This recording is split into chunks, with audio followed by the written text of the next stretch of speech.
Let's continue with the question number 9. Find the area of the smaller region bounded by the ellipse, and the ellipse is x square by a square plus y square by b square equals to 1, and the line x by a plus y by b equals to 1. Correct. So what are we going to do exactly over here is, from the curves and the line we will plot the graph, है ना, हम graph बनाएंगे. I will try to give you the equation which you have to integrate, है ना, and then you will get to the solution. Correct. चलो, so सबसे पहले in the particular question it is not given that a is greater than b or b is greater than a. In those kind of situation we'll always consider a greater than b. We will consider, correct. Whenever the ellipse is given and it is in the standard form, we'll always consider a is greater than b. Correct. So how we will draw the ellipse is something like this. This is our ellipse. Simple. Okay, so I got the ellipse. Now the line is x by a plus y by b equals to 1. Now if you remember, this is the intercept form, है ना? So you will get one of the coordinates 0, a and another coordinate 0, b. Second thing, if you look at the ellipse, in the ellipse also your on major axis or your vertex, it will be a, 0, and here it will be 0, b. So from this 2 point itself, your this line will pass, है ना? तो उनमें से पास कराती हुई एक line बना दी. This is your equation of line x by a plus y by b equals to 1. This is your ellipse x square by a square plus y square by b square equals to 1. And the question says find this smaller part, है ना, smaller part, because here we are having two things, है ना, this whole bigger part between line and ellipse, and this is the smaller part between line and ellipse. So definitely we are supposed to find the smaller part as per the question. So ये part हमें find करना है. Let's give it a name O. I will definitely call this A. This will as B. We need one more name, otherwise that it will be very difficult to identify कि हमें exactly find क्या करना है ना? So let's say C over here and D over here, because I have to decide the root, है ना. Basically करना क्या है, बहुत सिंपल सा पॉइंट है कि कर्व के अंडर के एरिया में से लाइन के अंडर का एरिया माइनस करना है. Correct. But that is why I have to put the point C and D. So required area क्या है, what is required area? Required area is just A C B D A. This is the required area, और you can just simply write A D B C A और A C B D A, both are the same thing. This is required and that will be equals to, जैसे हमने दो part में divide किया कि पहले area of region O A D B A, sorry D B O, not A, correct, O A D B O minus area of region O A C B O, OACBO, or you can just simply say triangle because it is definitely a triangle, है ना. But we'll solve that by the help of integration itself, है ना. So यहाँ पे integral considering vertical strip, है ना. So it will be y dx, correct. So what will be the value of y? पहले curve के लिए पहले लिमिट देख लेते हैं. तो limit is 0 to a if we are vertical, considering vertical strip. Now from this curve what will be the value of y? इस curve पे से y की वैल्यू क्या आएगी? So let's do little bit simplification here. Y square by b square is equals to 1 minus x square by a square. LCM लेंगे, it will become something like this, and you will take b square also on the other side, so it will become b by a square root of a square minus x square dx minus integral 0 to a. Limit is not going to change at all, क्योंकि आप तो उसी limit के अंदर काम कर रहे हो. Simple. Now area of this region that will be because of line, correct. तो लाइन की वजह से y की वैल्यू क्या आएगी, तो वो यहां से मिलेगी. कैसे सिंप्लीफाई करेंगे? Just like this one, y by b equals to 1 minus x by a. So something like this. So again it will be b by a into a minus x dx, isn't it? दोनों में b by a constant है, you can take it outside. It's a standard form, integral of root a square minus x square. Just put the formula, you will get something and put the limit. Here a constant, so 1 बचा यानी कि x और x का x square by 2. Very simple. Both of them are definite integral, so we don't need to put any kind of constant. यहाँ से आगे मैं हर एक प्रॉब्लम में आपके लिए छोड़ूंगा. The reason is that I want you people to try out the integration now for yourself, because we have done the whole chapter integrals. So you will be supposed to solve this kind of integrals by yourself. Correct? So यहाँ तक सारी चीजें आपको समझनी है. That I had explained. Correct? बाकी अब integral जो है वो आप खुद से कर सकते हो. So please take a note till this particular point. Let's go for the next one, which is question number 10. What do we have? Find the area of the region enclosed by the parabola. And the parabola is given as x square equals to y, and the line y equals to x plus 2. लेकिन that's not it. और साथ में एक और चीज बोली है जो है x axis. I'll keep it over here, x axis. Correct. So these three things we have. One of the parabola, another is line, and the x axis. Now, how are we supposed to solve something like this? है ना? तो हमने आगे भी देखे हैं कि parabola और लाइन वाले प्रॉब्लम कैसे सॉल्व होते हैं. But every time when you look at the question I don't think like this. अच्छा पैराबोला और लाइन है ना, तो वो तो सिंपल ही है, इसी तरह से हो जाएगा. But every question has a unique way, क्योंकि कर्व कहाँ पे एनक्लोज हो रहा है ना, वो समझना ज्यादा जरूरी होता है. तो first of all let's try to identify के भाई कर्व कैसा बनेगा और उसके हिसाब से वैल्यूज क्या आएगी. तो ध्यान से देखो, एक्स की चाहे कोई भी वैल्यू रखो, पॉजिटिव या negative, y will be positive. That means parabola will open vertically upward, something like this. Correct? And दूसरा है y equals to x plus 2. Now before I drew a line, है ना, कैसे भी बने, ऐसी ऐसी जो भी बने, before I drew a line, let's find out few points, है ना, जो हम हर बार करते हैं कि भाई लाइन के जो पॉइंट्स है वो पता होंगे तो हम लाइन बना पाएंगे ना. We need coordinates x, y. If I take x 0, y की value 2, है ना, that means it will be somewhere over here, let's say. And if I say y equals to 0, तो x की value -2, let me say somewhere over here, है ना. लेकिन अब suppose मैंने ऐसे करके लाइन बना दी. Now will it intersect the curves? हाँ, एक पॉइंट पे तो हमें पता है कि इंटरसेक्ट करेगा, but will it intersect on the other side? तो उसके लिए हमें क्या करना है, पॉइंट ऑफ इंटरसेक्शन फाइंड करना है. कैसे करेंगे? So let me call this as equation number 1 and equation number 2. Both of them are equals to y. So just we can say substitute y equals to x square in equation number 2. So it will be x square equals to x plus 2, x square minus x minus 2, 0. We can easily factor 2. 2 ones are 2. Correct? So x square minus 2x plus x minus 2. So I got factor x minus 2 into x plus 1 equals to 0. Sir, blur हो गया. Don't worry beta, it will get Sir, clear. what is blur? I am telling you something that it will get clear. Don't worry, है ना, network है तो it may happen something like that. So just keep patient. So sorry, यहाँ पे x की value 1 नहीं आएगी, it will be -1. So I got x equals to 2 or x equals to -1. That means I can understand something like this कि यहाँ पे आपकी जो लाइन है और पैराबोला है वो दो पॉइंट पे इंटरसेक्ट होंगे जहां पे x की वैल्यू 2 होगी और x की वैल्यू -1. So x की value 2 will be somewhere over here, x की value -1 somewhere over here, -2 we already have the coordinates 2 for this line also here, है ना. तो let me draw a line something like this. थोड़ी इस तरह से बनाए कि फिगर में कुछ समझ में भी आए, है ना, क्योंकि फिगर जहां पे इंपॉर्टेंट है वो हमें देखना है. This is -2, 0, this is 0, 2.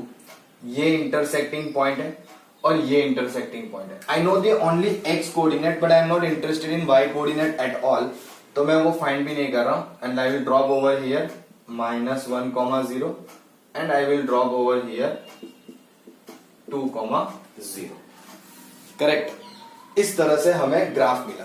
Now looking at the graph हमें फाइंड क्या करना है, we want to find the area, है ना, enclosed by the parabola, line and x axis. तो ध्यान से देखो कौन सा एरिया हमें यहां पे फाइंड करना है जो लाइन की वजह से, पैराबोला की वजह से और एक्स एक्सिस की वजह से हो।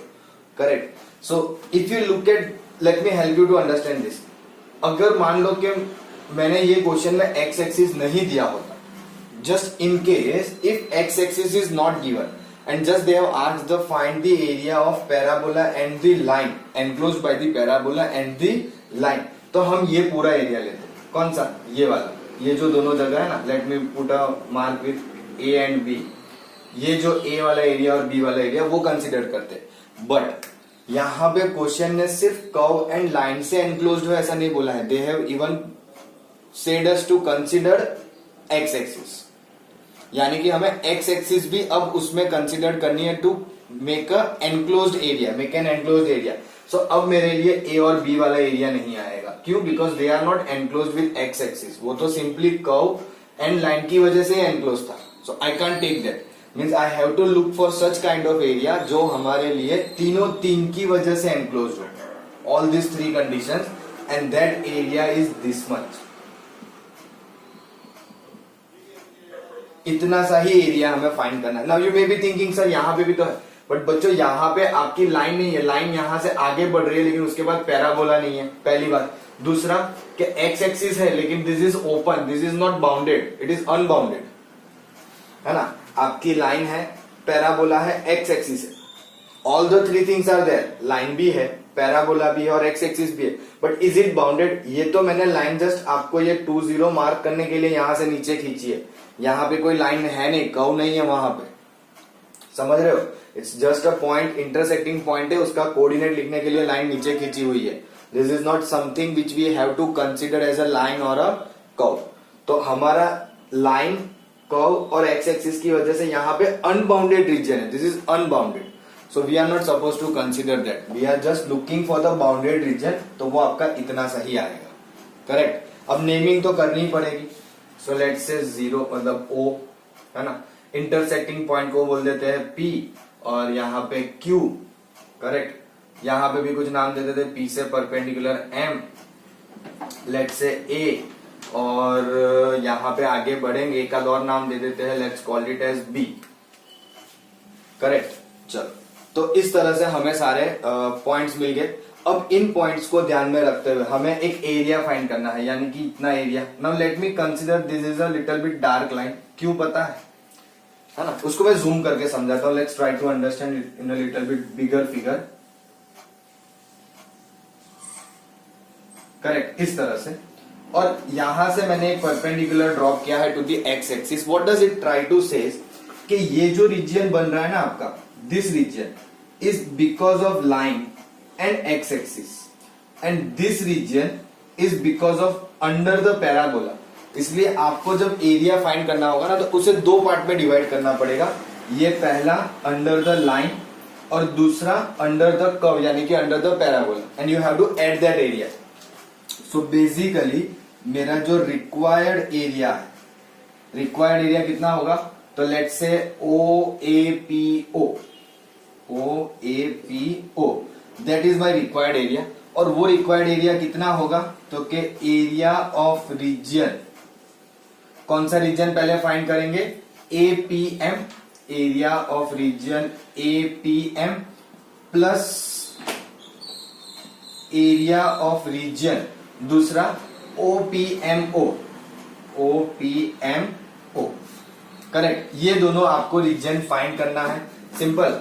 चलो, अब दोनों रीजन फाइंड करने के लिए फॉर्मूलाज क्या बनेगी वो मैं आपको बता देता हूं, then integration will be your target, है ना। सो कैसे करेंगे, area of region APM, vertical strip consider की है।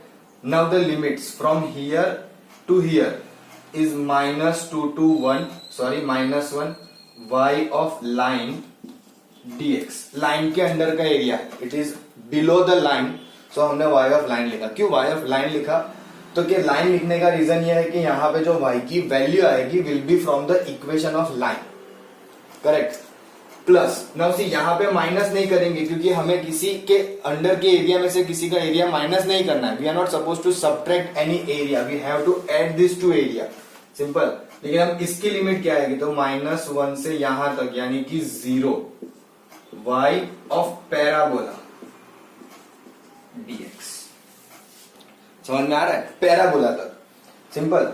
अब -2 से -1 है, y ऑफ लाइन की इक्वेशन पे से y की वैल्यू रख दो, तो it is x plus 2 dx plus -1 से 0 y ऑफ पैराबोला क्या है, y equals to x square है, तो ये हो गया x स्क्वायर dx. और यहां से आप लोग इंटीग्रेट अपने हिसाब से कर सकते हो. Am I clear? So please don't always be in the mindset के पैराबोला और लाइन है तो प्रॉब्लम के अंदर बहुत सिंपल सा रहेगा. इजी है ये भी, ऐसा नहीं कि डिफिकल्ट है, but we have to look at each and everything. Just by adding और by giving one extra condition x axis, the whole area changes, है ना. बहुत सारी सिचुएशंस चेंज हो जाती है. So please don't be in the mindset के ऐसा बोला है या कर्व है और पैराबोला एंड लाइन है तो बहुत सिंपल है, इजीली हो जाएगा. So make sure that you understand this kind of problem in a good way and you can attempt in exam if something like this comes up. है ना? Take a note of this. Let's have a look at next one, that is question number 11. And it is very good and very important question. Using the method of integration. Whenever we have something like this in question, we have to go for integration. Correct? You can't apply another direct method which you are aware. Find the area bounded by the curve modulus of x plus modulus of y equals to 1. Correct. अब text book ने तो आपको hint दे दी है, but फिर भी अगर hint नहीं हो तो भी हमें आना चाहिए, because this is a kind of concept which we have already understood. यानी कि what I am trying to say is we know how modulus of x and modulus of y will behave, है ना. कि भाई हमें पता है, हम ऐसा लिखते हैं करेक्ट समटाइम्स के modulus of x is equals to x when x greater than equals to 0 and minus x when x less than 0. तो उसी के हिसाब से y की वैल्यू भी होगी. Correct. Now y can be greater than 0, y can be less than 0. तो उस सिचुएशन के हिसाब से आपको यहाँ पे टोटल 4 इक्वेशन मिलेगी. Now you may be thinking sir 2 पे से 4, 1 पे से 4 कैसे होगी? तो कैसे होगा ध्यान से समझना. सबसे पहली इक्वेशन आपकी पॉसिबल होगी x plus y equals to 1, यानी कि considering x positive as well as y positive, both of them in the first quadrant, kind of like that, है ना. दूसरी फिर इक्वेशन बनेगी कि -x plus y equals to 1, यानी कि x नेगेटिव है लेकिन y पॉजिटिव है, it is possible. Correct, because x and y are the different coordinates. तो x नेगेटिव पे होगा लेकिन y पॉजिटिव, यानी कि we can say something like this के सेकेंड क्वाड्रेंट में. करेक्ट. फिर तीसरी आपकी लाइन बन सकती है x minus y equals to 1, यानी कि अब x पॉजिटिव है बट y नेगेटिव है, सिंपल. एंड फिर लास्ट में आपकी आएगी -x minus y equals to 1. अब इन चारों इक्वेशंस पे से हमारी 4 लाइन बनेगी, that is for sure. Correct. All of them have a unique identities, हर एक दोनों प्लस है, एक minus plus plus minus minus minus, तो definitely these are all different lines. Now let's plot them over here. I can say this is equation 1, 2, 3 and 4. अब ये देख के आपको थोड़ा सा एक बार लगेगा कि इतनी सारी इक्वेशंस है, फॉर्मूलाज में जब बनाएंगे इंटीग्रल फॉर्म तो कितना हैवी हो जाएगा. Don't worry about that right now. Let me help you explain first the graph, then I will tell you कि वो कितना इजी है ना. चलो पहले ग्राफ बनाएंगे तो I can easily understand if I take x0 y1 y0 x1. सीधी सी बात है, यानी कि 1,0 and 0,1 will be my coordinates. So let's say मैंने एक लाइन ऐसे पास कर दी, this is my coordinate 0,1 and 1,0. Correct. Let's little bit जगह मैं यहाँ पे क्रिएट करता हूँ क्योंकि मुझे पता है वहां से एक और लाइन पास होगी, तो मैं उसे थोड़ा सा ऐसे यहाँ लिख देता हूँ 0,1. ये कोऑर्डिनेट थोड़ा नीचे लिखा है और कुछ. Now look at this one, -x plus y equals to 1. Let me, हम यहाँ पे भी क्या करेंगे वैसे ही जैसे यहाँ पे लाइन बने, तो क्या x0 y1, x की वैल्यू 0 y की वैल्यू 1, मतलब यहीं पे this is the same point. And if you take y0 you will get x equals to -1. If I take y equals to 0 I will get x equals to -1, मतलब वो यहाँ कहीं होगा. So this is how the line will pass, ऐसे, correct. This coordinate will be -1,0. सीधी सी बात है. ओके चलो ठीक है. फिर है x minus y equals to 1. Now ध्यान से, if I take x0, y की वैल्यू -1 हो गई. इफ आई टेक x0 तो y की वैल्यू -1, मतलब यहां पे कहीं कोऑर्डिनेट आएगा. And if I take y0, x की वैल्यू 1, तो x की वैल्यू 1 के लिए तो कोऑर्डिनेट है यहाँ पे. तो यहां से एक लाइन पास करवाएंगे जो ऐसे जाएगी. कहां से? 0, -1 में से, है ना. It will pass through 0, -1. और अब लास्ट एक जो बच गई है दोनों नेगेटिव वाली, तो x0, y भी negative, sorry this is -1 and y0 तो x भी नेगेटिव, यानी कि इन दोनों पॉइंट में से समथिंग लाइक दिस. ये आपका ग्राफ बना. अब इसकी वजह से आपका बाउंडेड रीजन जो है वो पूरा आएगा सब. This is whole your bounded region. ये O है, let's say this is A, this is B, C and D. नाम तो देने ही है, नाम के बिना तो काम होना नहीं है हमारा, correct. But now if you observe something over here ना, तो सारे distance from the origin is same. Distance I said, distance, है ना. डिस्टेंस कभी नेगेटिव नहीं होता है. So the distance from the origin is same, 1 1 1 1, सारे सेम है, करेक्ट. और थोड़ा और ध्यान से ऑब्जर्व करोगे तो आपको यह भी पता चलेगा कि आपका जो बाउंडेड रीजन है ना, वो दोनों एक्सिस पे सिमेट्रिक जैसा दिख रहा है ना. What do we mean by symmetric? तो हमें पता है ऑलरेडी कि एक जैसा होना, यानी कि जितना एरिया एक्स एक्सिस के नीचे हो रहा है उतना ही सेम एरिया एक्स एक्सिस के ऊपर भी हो रहा है, करेक्ट. उसी तरह से अगर वाई एक्सिस पे सिमेट्रिक बोल रहे हैं, let me say this is y axis also, वरना ना कंफ्यूज रहोगे कौन सी लाइन एक्स एक्सिस की और कौन सी वाई एक्सिस की. तो वाई एक्सिस को अगर हम सिमेट्रिक बोल रहे हैं वाई एक्सिस पे, तो इसका मतलब है कि वाई एक्सिस के लेफ्ट साइड पे जितना एरिया है उतना राइट साइड पे. सिंपल. तो इसका ये मतलब हो रहा है ना कि ये जो आपके 4 एरिया हो रहे हैं, 4 क्यों बोला मैंने? तो पहले क्वाड्रेंट का एरिया, दूसरे क्वाड्रेंट का एरिया, तीसरे और चौथे, चारों 4 क्वाड्रेंट में आपका एरिया जो है वो सेम है. तो इसे सॉल्व करने के लिए हम क्या करेंगे? तो will simply find the area of the first quadrant and will multiply it with 4, क्योंकि चारों 4 के एरिया सेम मिलेंगे. आप चारों 4 के ऐड करके लिखोगे तो भी आंसर सेम आएगा, या फिर कोई भी एक क्वाड्रेंट का एरिया फाइंड करके मल्टीप्लाई बाय 4 कर दो. अब शायद कोई ऐसा सोच रहा होगा, sir y first quadrant only. ऐसे तो आप जो चाहे वो ले सकते हो, बट फर्स्ट क्वाड्रेंट में लेने से फायदा ये होता है that we know the exact situation के एक्स और वाई जो है दोनों पॉजिटिव है. सेकेंड क्वाड्रेंट, थर्ड क्वाड्रेंट में भी पता तो होता ही है, but we have to take care of such things के when you are taking graph below x axis, तो आपको फिर मॉड्यूलस में रखना पड़ेगा. Those kind of situations we need to take care, है ना. तो वो सारी चीजों को अवॉइड करने के लिए will always go with the first quadrant, so हमें मॉड्यूलस वगैरह का कोई टेंशन रहे नहीं. यानी कि I want to find area of, यानी कि मेरा जो रिक्वायर्ड एरिया है, पहला रिक्वायर्ड एरिया क्या होगा? रिक्वायर्ड एरिया ऑफ रीजन कौन सा है? तो कि भाई ए से बी, बी से सी, सी से डी और डी से, यानी कि समथिंग लाइक दिस, रोम्बस जैसा दिख रहा है मुझे, A B C D, and that will be equals to 4 times area of region. जैसे हमने बात की फर्स्ट क्वाड्रेंट, तो हम बोल देंगे O A B O, that is our region first quadrant वाला, correct. So simply will find that. So 4 times integral. Again I will consider vertical strips. So limit will be 0 से लेके 1. Limit is 0 से 1. Vertical strip यानी y dx. ध्यान से देखना. अब एक और चीज बता देता हूँ लगे साथ साथ में. ये जो चारों 4 इक्वेशन है वो यहाँ पे मैंने बताई नहीं. So let's give the name of the lines with these equations. के पहली x plus y equals to 1 हमने ये वाली बनाई थी. So x plus y equals to 1. फिर दूसरी वाली लाइन जो है वो ये हमने बनाई थी with the equation minus x plus y equals to 1. Third we drew this one that is x minus y equals to 1 and fourth we did this one that is minus x minus y equals to 1. अब you may be thinking sir suddenly आपने यहाँ पे आके ये क्यों बताया? तो reason ये है कि फर्स्ट क्वाड्रेंट में जो एरिया आपका बाउंडेड हो रहा है, correct, that is because of this equation of line. वो सिर्फ और सिर्फ इसी लाइन की इक्वेशन की वजह से हो रहा है. अगर सपोज आपने सेकेंड क्वाड्रेंट में फाइंड करने की ट्राई की होती तो फिर आपको इस लाइन की इक्वेशन की मदद से एरिया फाइंड करना पड़ता।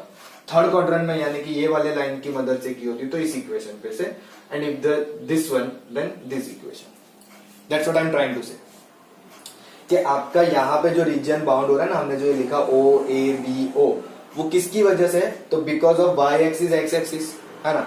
और ये लाइन मेनली जो है वो ये लाइन की वजह से, एरिया अंडर द लाइन, और वो लाइन की इक्वेशन क्या है? x plus y equals to 1। अब वो लाइन की जरूरत क्यों पड़ी? Because I have to replace the value of y over here. क्या हो जाएगा? 4 टाइम्स 0 से 1। नाउ y की वैल्यू इस इक्वेशन पे से क्या आएगी? तो I guess 1 minus x, isn't it, into dx। अब इसका इंटीग्रेशन तो सबसे ज्यादा इजी है ना, कुछ करना नहीं है। 1 का x होगा, x का x स्क्वायर बाई 2 हो जाएगा, upper limit minus lower limit, जिसमें लोअर लिमिट स्टिल 0, तो वैसे ही सब रिमूव हो जाएगा क्योंकि x और x स्क्वायर डेफिनेटली 0 पुट करेंगे, कुछ बचेगा ही नहीं। अपर लिमिट पुट कर दो, whatever value you will get multiply by 4, that is your whole area. 4 से मल्टीप्लाई कर दिया है साथ में, है ना, बाद में वापस मत करना। We have already multiplied it by 4। एक एरिया फाइंड कर रहे हैं और उसको ऑलरेडी 4 से मल्टीप्लाई कर रहे हैं, तो यहीं से आपको जो फाइनल आंसर मिलेगा that is your answer for this particular question, है ना। तो यहाँ पे आप लोग वापस से एक चीज का ध्यान दे सकते हो कि यहाँ पे सिर्फ लाइन्स है, there are no curves, curves है ही नहीं, है ना। So simply with this equation you may get confuse, क्योंकि हिंट जो है वो टेक्स्ट बुक ने दी है, आपको एग्जाम में नहीं प्रोवाइड होगी। So we don't have any kind of hint, so हमें हिंट के बिना करना है। So we have to make this 4 equations and then we have to plot the graph, then from the graph area. Am I clear? Please take a note of this. Let's go for the next one, which is question number 12. Find the area bounded by the curves. Now see, they have given something like this, x comma y, such that y is greater than equals to x square and y equals to modulus of x. Now this is not something new or something like that कि आपको ना पता चले, बस यहाँ पे condition की, यानी कि हम बोल सकते हैं कि सेट बिल्डर फॉर्म में दिया हुआ है ना, and will just simply take the curves from them, so that will be y equals to x square and y equals to modulus of x, that's it, है ना। हाँ, बट ये ध्यान रखेंगे y greater than equals to x square बोला है, तो उस हिसाब से हमें वो चीज को थोड़ा सा कंडीशन में रखना पड़ता है ना। बट या कर्व कैसा बनेगा? सबसे पहले तो it's again x square equals to y kind of thing है, तो वर्टिकली अपवर्ड, है ना।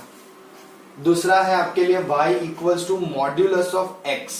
y equals to modulus of x का कर्व सब हम सबको आता है ना, it's in the V shape, correct. So it will be something like this and something like this. ये हो गया आपका कर्व रेडी। हाँ, इसमें एक चीज है कि हमें ये ध्यान करना पड़ेगा कि ये इंटरसेक्टिंग पॉइंट है कहां पे, है ना, क्योंकि एक तो हमें पता है 0,0, लेकिन दूसरा कहां है, करेक्ट। लेकिन करेंगे कैसे? यहाँ पे तो y equals to modulus of x लिखा हुआ है, मॉड्यूलस ऑफ x की तो 2 वैल्यू होती है ना, प्लस x और minus x depending on the situation.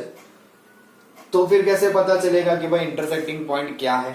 तो लेट्स जस्ट कंसीडर कि ये है y equals to for a time being x, तो इसका मतलब x square minus x 0, x common x minus 1 equals to 0,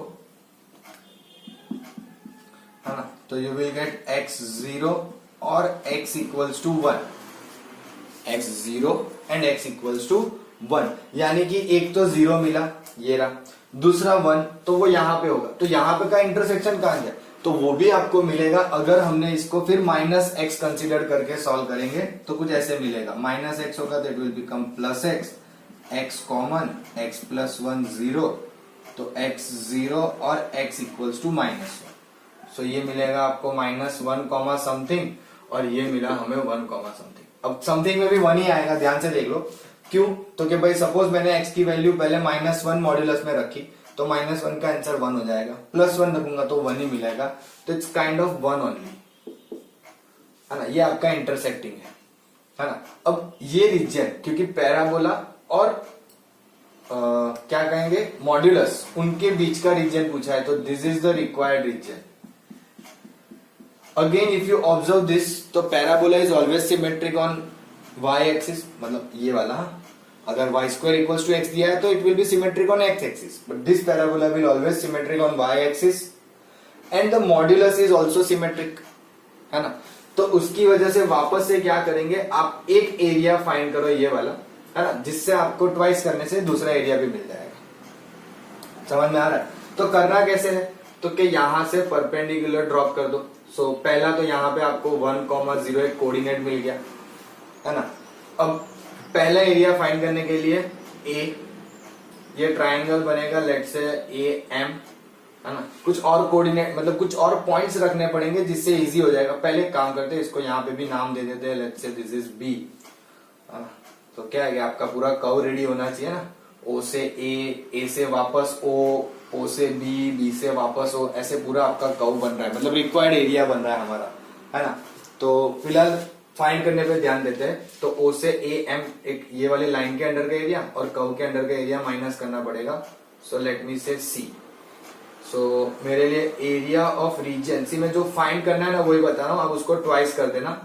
so area of reason जो है हमें वो कौन सा फाइंड करना है, तो we have to find O A M minus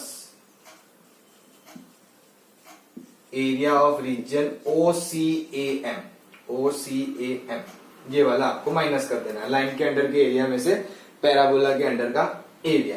कैसे करोगे, तो कि इंटीग्रल की लिमिट तो 0 से 1 आएगी, यहाँ पे y dx minus integral 1 y dx। लेकिन पहला वाला जो है, this area of region is because of line. मैंने प्रीवियस एक सम में लिखा था, इस बार नहीं लिखा क्योंकि आपको ऐसा एग्जाम में लिखना नहीं होता है, but if you want you can write it, y of line and y of parabola. तो लाइन की इक्वेशन डेफिनेटली यहाँ पे क्या बनेगी, if y equals to modulus of x then this will be y equals to x and this will be y equals to minus x। Definitely इसी तरह से line की इक्वेशन बनती है। तो यहाँ पे y की वैल्यू जो है वो पॉजिटिव x आएगी और पैराबोला से y की वैल्यू जो है वो x स्क्वायर आएगी।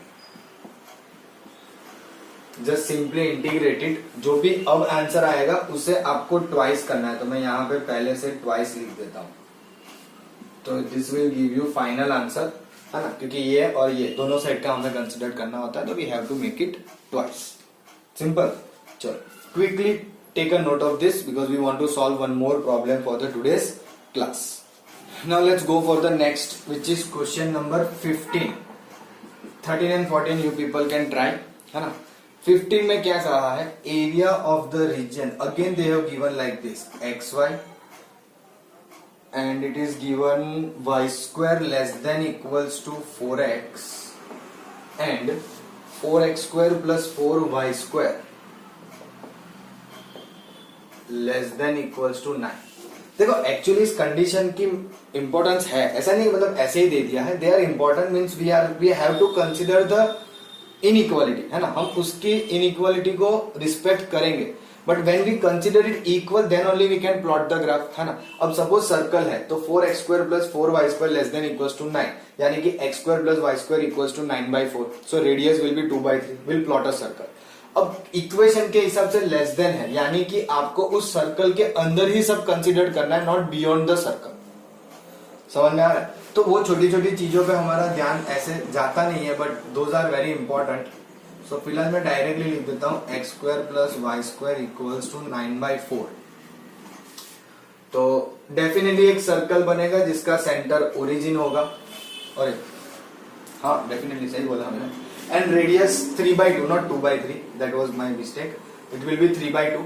और पैराबोला है y square equals to 4x, तो ये भी डेफिनेटली आपका जो है वो ओपन होगा टुवर्ड्स राइट हैंड साइड, है ना। But intersecting point will matter, intersecting point will matter, but definitely intersect होगा वो मुझे पता है। तो let me draw circle first and a parabola something like this, ये आपका फिगर बनेगा, करेक्ट। अब इसका इंटरसेक्टिंग पॉइंट के लिए क्या करेंगे, इक्वेशन 1 और इक्वेशन 2, तो बोल देंगे substitute y square equals to 4x in equation number 2, तो x square plus 4x equals to 9/4।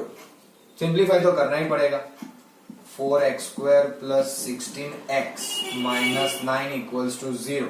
9 4 जा 36, 36 में 12 3 जा होता है, लेकिन वो पॉसिबल नहीं है ना। 16 लाना पड़ेगा ना, 16 लाने के लिए फैक्टर करने पड़ेंगे। तो कौन सा फैक्टर आएगा बोलो? 36 के फैक्टर करने हैं जिससे 16 मिला। आई डोंट थिंक सो क्या ये पॉसिबल है। 9 4 जा 36, 2 and 18, 18 2 जा, दैट्स अ गुड वन। 18 2 जा, चलो 4x square plus 18x minus 2x minus 9 equals to 0। यहाँ से 2x कॉमन निकलेगा, so we left with 2x plus 9 minus 1 common निकलेगा। तो आपके फैक्टर आएंगे 2x plus 9 into 2x minus 1 0। So x equals to plus 1/2 और x इक्वल्स टू माइनस 9/2, है ना। तो प्लस 1/2 ही हम डेफिनेटली यूटिलाइज करेंगे। x की वैल्यू 9/2 यहाँ पे कहाँ ले जाना है? पॉसिबल ही नहीं है हमारे लिए वो, करेक्ट। ऐसे भी देखो x की वैल्यू नेगेटिव होगी ना, वो पैराबोला सेटिस्फाई नहीं कर पाएगा, क्योंकि नेगेटिव वैल्यू यहाँ पे y स्क्वायर नेगेटिव देगा, सो इट वोंट सेटिस्फाई। तो will simply consider x equals to 1/2। तो ये इंटरसेक्टिंग पॉइंट आपको मिल गया 1। It's 1/2 not 1,2। एक तो इतने छोटी छोटी जगह में रफ करना और ज्यादा डिफिकल्ट हो जाता है। 1/2, 0। Now we know the radius of the circle 3/2। तो ये कोऑर्डिनेट भी मुझे पता चल गया 3/2, 0। नाउ पे अटेंशन, छोटी सी बात देखनी है and then we will be easily done. क्या देखना है कि अब मैंने यहां से एक ड्रॉप किया, इसीलिए द रीजन इज कि ये जो रीजन है ना, दिस मच, एंड एक्चुअली इसमें भी ट्वाइस करना पड़ेगा, नीचे तक जाएगा, है ना। तो इसमें भी ट्वाइस करना पड़ेगा, लेकिन ट्वाइस करने से इंपॉर्टेंट पहले ये समझना है कि फाइंड क्या करेंगे। तो एक ये रीजन फाइंड करेंगे which is lying under the parabola, और दूसरा ये रीजन फाइंड करेंगे which is lying under the circle, है ना। तो दोनों को एड ही करना है। सो ट्वाइस इंटीग्रल, पहले बनेगी लिमिट 0 से 1/2 और y of parabola dx plus integral 1/2 से 3/2 and y of circle dx। ये जो सेकेंड एरिया है, ये भले मैं हॉरिजॉन्टल बना रहा हूं, लेकिन इसका मतलब ये नहीं कि स्ट्रिप हॉरिजॉन्टल कंसीडर कर रहे हैं, है ना। वो शेडेड एरिया में हॉरिजॉन्टल से बता रहा हूं, क्योंकि ये दोनों डिफरेंट दिखे, सिंपल। और अब वैल्यूज रख देंगे, ट्वाइस 0 से 1/2 y ऑफ पैराबोला। पैराबोला कितना है? y है, y स्क्वायर है 4x, तो y कितना होगा? 2√x प्लस 1/2 से 3/2 और y ऑफ सर्कल। अब सर्कल पे से थोड़ा ध्यान रखना कैसे करोगे। तो it will become y equals to 9/4, यानी कि 9 minus 4x square divided by 4 आ जाएगा 2, है ना। और ये चला जाएगा स्क्वायर रूट में, और प्लस और माइनस आता है, आई नो दैट, बट हम फर्स्ट क्वाड्रेंट में है तो I need to take positive only. So it will become square root of 9 minus 4x square by 2 dx। Now you have to integrate for yourself to get the required area. I know मैंने आज पूरे class में आपके लिए एक भी integration solve नहीं किया। क्यों? तो because we have already done the chapter integrals, and if we have understood the whole chapter, I don't think so this integrals are quite different, है ना। ये तो उनमें के भी इजी केस वाले प्रॉब्लम है, simple. So I guess that's the last problem from the exercise from my side. There may be 1 or 2 MCQs are there which you people can try, है ना। So I guess you will take a note of this and we'll stop here only for the day.